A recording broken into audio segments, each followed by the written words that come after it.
과연 달러가 영원할까요? 전 세계 무역의 절반 이상이 달러로 이루어지고 모든 외환 거래의 90%가 달러를 거쳐가는 상황에서 이런 질문이 현실이 되고 있습니다. 중국, 러시아, 브라질 같은 신흥 강국들이 BRICS라는 연합을 통해 달러 패권의 도전장을 내밀고 있거든요. 과연 이들이 성공할 수 있을까요? 아니면 달러는 여전히 무너지지 않는 왕좌를 지킬 수 있을까요? 지금부터 이 흥미진진한 화폐 전쟁의 실체를 파헤쳐 보겠습니다.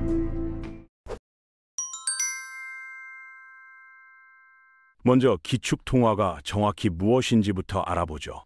기축통화란 각국 중앙은행이 국제거래 결제와 자국통화 안정화 그리고 외채 상환을 위해 보유하는 핵심 자산입니다. 유로화, 일본엔, 영국 파운드도 이 목록에 포함되지만 그 어떤 통화도 달러의 아성에 근접하지 못하고 있어요. 달러는 전체 외환 거래의 88%를 장악하고 있으며 세계 외환 보유고의 절반 이상을 차지하고 있습니다. 더 놀라운 건 미국이 전혀 관여하지 않은 거래에서도 54%가 달러로 청구된다는 사실이에요.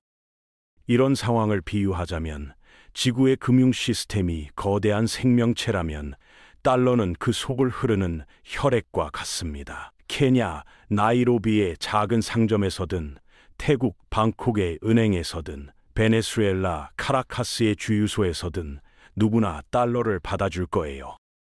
하지만 달러가 처음부터 세계를 지배했던 건 아닙니다. 1860년부터 1914년까지 무려 반세기 넘게 세계 무역의 60%가 영국 파운드로 거래되었어요. 당시 대영 제국은 명실상부한 세계 최대 경제국이었거든요. 그렇다면 어떻게 달러가 파운드를 제치고 세계의 왕좌에 오를 수 있었을까요? 첫 번째는 남북전쟁 이후 약 100년간 이어진 미국 경제의 폭발적 성장입니다. 1850년 미국은 세계 GDP의 고작 5%만 차지했지만 1960년에는 그 비중이 무려 25%까지 늘어났어요. 5배나 성장한 거죠. 두 번째 전환점은 1944년 브레튼-우즈 협정이었습니다. 제2차 대전이 막바지에 이르렀을 때 44개국이 모여 새로운 국제금융 질서를 만들었어요. 모든 통화가 달러에 고정되고 달러는 1온스당 35달러의 고정 환율로 금과 교환할 수 있게 했습니다. 하지만 좋은 시절은 오래 가지 못했어요. 1960년대 베트남 전쟁의 천문학적 군사비 지출로 세계에 달러가 넘쳐나게 되었습니다. 문제는 1온스당 35달러로 교환해줄 금이 부족하다는 것이었어요. 닉슨 대통령은 1971년 마침내 금 태환을 완전히 중단했습니다. 그런데 브레튼-우즈 체제가 무너진 후에도 달러는 사라지지 않았어요. 오히려 새로운 닻을 찾았습니다. 바로 석유였죠. 1974년 미국은 사우디아라비아와 역사적인 페트로달러 협정을 맺었어요. 리야드는 모든 석유 가격을 오직 달러로만 책정하기로 합의했습니다. 이는 석유를 사려는 모든 나라가 먼저 달러를 확보해야 한다는 뜻이었거든요. 그렇다면 미국이 세계 기축 통화를 보유함으로써 얻는 실질적 이익은 무엇일까요? 첫째, 달러에 대한 전 세계적 수요는 곧 미국 국채에 대한 수요로 이어집니다. 언제든 사줄 사람이 있다는 확신 속에서 천문학적 규모의 부채를 발행할 수 있거든요. 현재 외국 정부와 투자자들이 보유한 미국 국채만 8조 달러를 넘어서고 있어요. 하지만 가장 큰 장점은 바로 힘입니다. 세계 기축 통화를 통제한다는 건 누가 그 통화를 사용할지 결정할 수 있다는 뜻이에요. 2024년 현재 미국은 15,000명 이상의 개인에 대해 적극적인 제재를 가하고 있습니다. 미국은 현재 전 세계 국가의 3분의 1에 대해 어떤 형태든 금융 처벌을 가하고 있어요. 바로 이런 광범위한 제재 때문에 달러 대안에 대한 논의가 전 세계적 관심사로 떠오른 거예요. 2022년 러시아가 우크라이나를 침공했을 때 미국은 러시아 은행들을 SWIFT에서 제외해 러시아로의 송금을 차단했습니다. 이는 달러가 단순한 화폐가 아니라 무기라는 사실을 명확히 보여줬어요.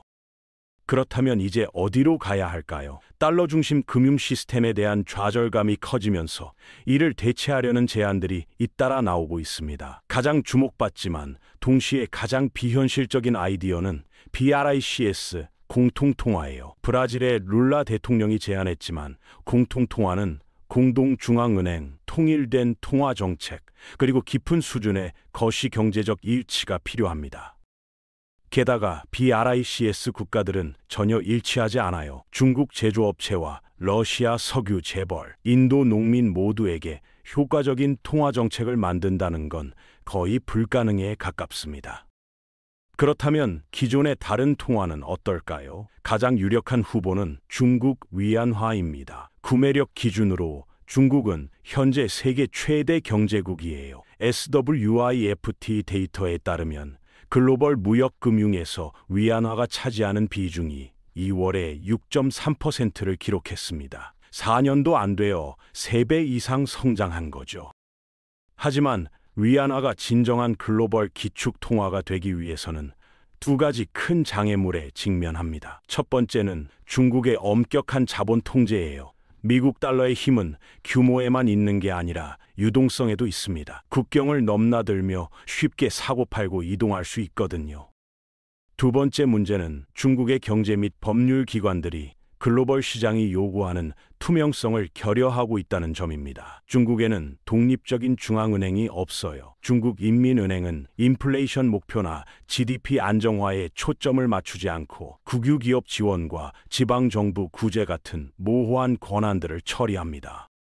그렇다면 글로벌 기축통화로서 미국 달러를 대체할 실질적 대안이 없다면 대신 무엇을 기대해야 할까요? 우리는 더욱 혼란스럽고 다극화된 통화 환경으로 향하고 있을 가능성이 큽니다.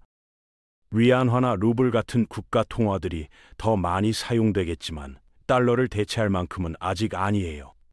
변화는 미묘하지만 실제적입니다. 러시아는 현재 중국과의 에너지 거래 대부분을 위안화로 결제하고 있어요. 시진핑도 사우디 원유의 중국 수입 가격을 위안화로 책정하기를 원합니다.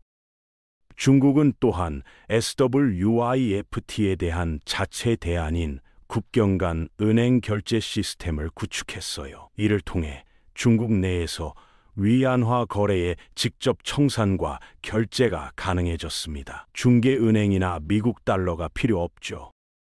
다른 BRICS 통화들도 약간씩 상승했지만 그 수치는 여전히 미미해요. 브라질 헤알은 세계 무역 금융의 0.7%, UAE 디르함은 0.56%, 인도 루피는 0.9%를 차지합니다. 가장 강력한 경쟁자인 위안화조차도 6%에 불과하고 달러는 82%에 달해요.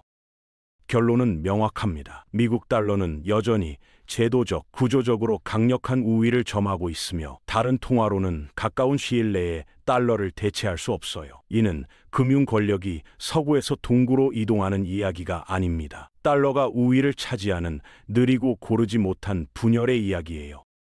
지정학적 긴장과 반서방 수사에도 불구하고 한 가지는 분명해요. 미국 달러는 어디에도 가지 않을 겁니다. 예측 가능한 미래에도 이는 세계의 주요 통화로 남을 거예요. 우리의 조언은 무엇일까요? 달러 붕괴에 베팅하지 마세요. 아직은 아닙니다. 하지만 이것이 영원할 거라고 생각하지도 마세요. 역사는 우리에게 어떤 패권도 영원하지 않다는 걸 가르쳐주고 있어요. 영국 파운드가 그랬듯이 언젠가는 달러도 그 자리를 내줄 날이 올 수 있습니다. 다만 그날은 우리가 생각하는 것보다 훨씬 멀리 있을 가능성이 높다는 거죠. 지금 당장은 달러가 여전히 세계 금융의 왕좌를 굳건히 지키고 있으니까요.